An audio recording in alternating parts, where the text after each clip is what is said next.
या ठिकाणचे माजी नगरसेवक विजय देशमुख आहेत. हे ह्या भागातल्या सगळ्या प्रश्नांना आणि इथल्या नागरिकांना चांगले ओळखतात. मला सांगा, हा जो प्रश्न आहे, बरेच नगरसेवक निवडून आल्यानंतर काम करतात, परंतु निवडणूक झाल्यानंतर सगळेच लोक जर पराभव झाला तर सामाजिक कार्यात येत नाही, घरी बसतात. तुम्ही आज इथं आला, तुम्हाला काय वाटतं की हे प्रश्न कशा पद्धतीने सोडवले गेले पाहिजे? हा प्रश्न फार पूर्वीचा आहे. भीमाले हाईट्स जेव्हा झाली त्याच्यानंतर एक 1.5 वर्ष 2 वर्षानंतर हा प्रश्न उपलब्ध झाला.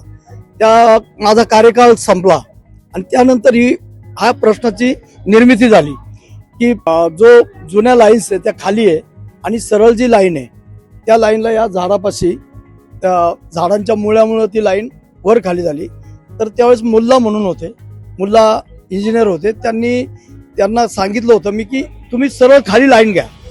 जे 10 लाखाचं काय 15 लाखाचं त्यांचं काय बजेट होतं, त्यांनी मागच्या पंचवार्षिकमध्ये त्यांनी माझं ऐकलं नाही. त्यांनी इकडून तिकडे लाईन घेतली. ती लाईन अशीच पडू नये खाली, कारण ते तिकडे जोडायला गेले. त्यांना मी खोदायच्या अगोदर सांगितलं रस्ता चांगला आहे, तुम्ही खोदू नका, ही लाईन तुम्ही सरळ जिथपर्यंत जाईल. तुमचं म्हणणं आहे की त्यावेळेच्या टेक्निकल चुकांमुळे हे ड्रेनेज चॉकअप होतोय. आता ह्याला पर्याय काय? याला पर्याय नवीन लाईन टाकणं. ओके, नवीन लाईन टाकली आणि तोपर्यंत सतत जेटिंग मशीन म्हणा, टायगर मशीन हे पाठवून यातला गाळ काढला तर तात्पुरता रोजचा म्हणजे महिना 2 महिन्याचा रिलीफ मिळेल.